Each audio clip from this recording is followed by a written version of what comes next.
Welcome back to the Card Anthology series. It's been far too long. My name is John Dunning, host of MTG The Hive Mind and 10th Street Hooligans on the They Said We Said YouTube channel. Thank you again, Coach, for allowing me to return. Planeswalkers, let's talk Time Spiral. Released on October 6th of the year 2006, Wizards of the Coast released the 40th expansion to the Magic the Gathering trading card game, the epic and wondrous set known as Time Spiral. Time Spiral was a nostalgia set where the main focus was bringing to light things that have happened in Magic's past. This was a set consisting of 422 cards, with 121 of those cards being dubbed time-shifted cards, or cards that were reprinted in a slightly different way to emulate the feel of the old days of Magic. All of the time-shifted cards were pre-Mirrodin reprints, which also featured the style of 7th edition in terms of the card frame, and were even given a purple rendition of the set symbol, which was the hourglass. All in all, the main theme was to focus on the past, but with the set symbol being an hourglass, the set also emphasized that time was running out. Time Spiral was sold in 15-card booster packs, fat packs, 70-card tournament decks, along with 4 pre-constructed decks, which were called Fun with Fungus, Hope's Crusaders, Reality Fracture, and Sliver Evolution. Booster packs also had cards that had a different amount of card rarities, which had not been seen since the set alliances. Each booster pack of Time Spiral had 10 commons, 3 uncommons, 1 rare, with 1 time-shifted rare card as well.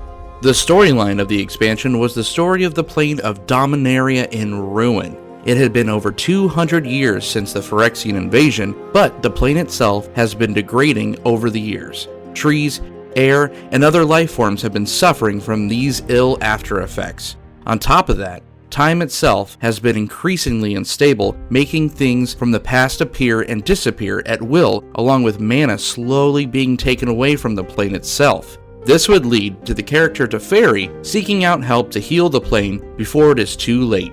This storyline is depicted in Scott McGo's Magic novel of the same name, which was also released around the same time as the expansion. Since Time Spiral's focus is the past, many mechanics were brought back into this set. For instance, the mechanics of Shadow and Buyback were originally introduced in Tempest early on in Magic's history. There were also multiple other mechanics such as Echo, Flanking, Morph, Madness, Flashback, and even Storm that made appearances in this block as well. However, 3 new mechanics were introduced at this point in time. The first new mechanic was Suspend, which sends a spell into the future by paying a reduced cost and waiting a number of turns before casting it for free. An example of this particular mechanic could be seen in the white-blue creature card Ith High Arcanist. The second new mechanic was Split Second, which freezes time for a moment, preventing spells and abilities from being played while a spell with Split Second is on the stack. An example of this mechanic overall can be seen in the black instant card Sudden Death. The last mechanic was Flash, which slows down time for the mage, allowing a non-instant spell to be cast at instant speed. Flash has since become an evergreen keyword and has since been seen sporadically over the course of recent sets. An example of this mechanic can be seen on the green creature card Ashcoat Bear. This expansion had a total of 20 cycles of cards in the entire set, which is quite a bit more than the typical expansion set. Cycles of cards included split-second spells at all different levels of rarity, suspend spells in both creature and non-creature form, a flash cycle, a flashback cycle, a buyback cycle, along with a cycle called totems, the Rancor-like aura spells, and even 5 cycles of sliver creatures, just to name a few.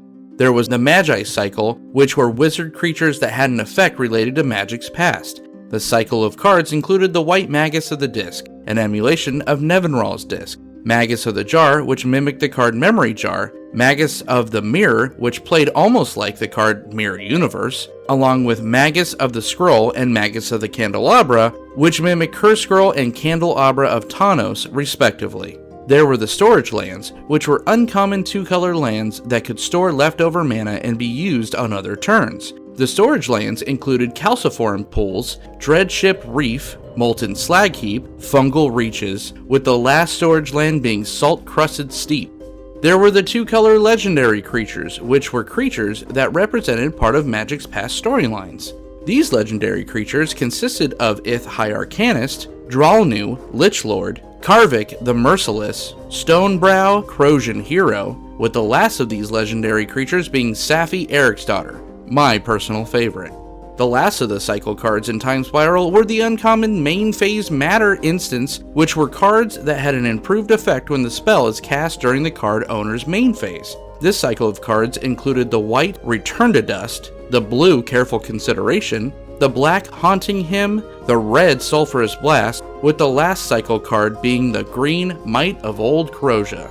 Time Spiral had a set of notable cards that were included with the expansion. The first card was the red sorcery Dragonstorm, which was a card that helped fuel the deck type of the same name. The card enabled you to get any dragon permanent from your deck and put it onto the battlefield. This was a card that, with a combination of a couple of other cards, could get out 4 Bogarden Hellkites by abusing the storm mechanic and deal 20 points of damage to an opposing player, usually by turn 4 or 5.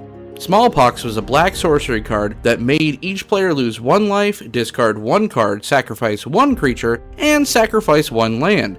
This was used in tempo rack strategies and dual-colored decks that would make the opponent lose multiple resources at once, and was usually played after turn 3 or 4 to maximize the effect of the card. I have personally made many people flip a table due to this card while playing 8-rack.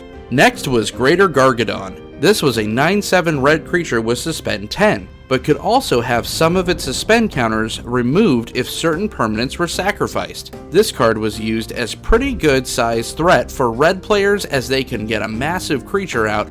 Greater Gargadon was seen mostly in aggro red and mono red, along with the Revel Arc strategies between 2007 and 2008.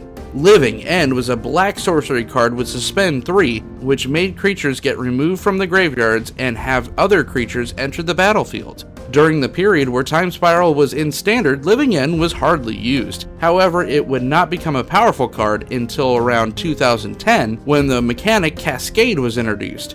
Living End would end up comboing with this particular mechanic to make it extremely effective and very potent, and would see much more play in the 2010s. After that was Lotus Bloom, which was an artifact with Suspend 3 that was basically a delayed version of the Black Lotus from the very first Magic the Gathering set. Lotus Bloom was used in many ramp strategies, but it was also used in combination with the Dragonstorm card previously mentioned to get out very big and effective creatures early on in the game. Besides being part of many Dragonstorm decks, Lotus Bloom has also been involved with strategies such as TEPS and Ad Nauseam in Extended, and later on in the modern format. Dread Return was a black sorcery card that was able to return a creature card from your graveyard to the battlefield. This card was widely used in many Reanimator strategies as a way to cheat in very powerful creatures, such as Grizzlebrand. Dread Return had also been part of many Icarid, Dredge, and even Cephalid Breakfast decks, mostly in the late 2000s and early 2010s. There was the creature card Teferi, Mage of Zhalfir, that gave creatures flash and forced your opponent to play only during their main phases. Overall, this card was used to slow down opposing players and was a great card against other control decks as well. It saw a vast amount of tournament play, as it was also used in combination with the card Mystical Teachings, which was also from the same set. Empty the Warrens was a red sorcery card that created 2 1/1 Goblin tokens and also has the Storm mechanic. This card was used by the red and aggro players mostly as an alternative win condition whenever the player could not target their opponent. Empty the Warrens has been used in a multitude of different Storm decks and has had success as recently as 2018, where it helped win the modern Team Ixalan for GP Madrid. There was Academy Ruins, which was a legendary land card that can add 1 generic mana along with having the ability to return artifact cards to the top of your library. It was seen in the tournament setting for not only its multi-purpose function, but to be used efficiently with certain artifact cards. One card that this card was used with was the artifact card Mindslaver, in order to repeatedly take over the opposing player's turn. Academy Ruins has also been used in other lock decks, along with being seen in a large amount of Lantern control decks in the later part of the 2010s. Ancestral Vision was a blue spell that had Suspend 4 and was essentially a delayed version of the alpha card Ancestral Recall, which allows a target player to draw 3 cards. Cheap card draw is always sought out for most players, and Ancestral Vision was no exception.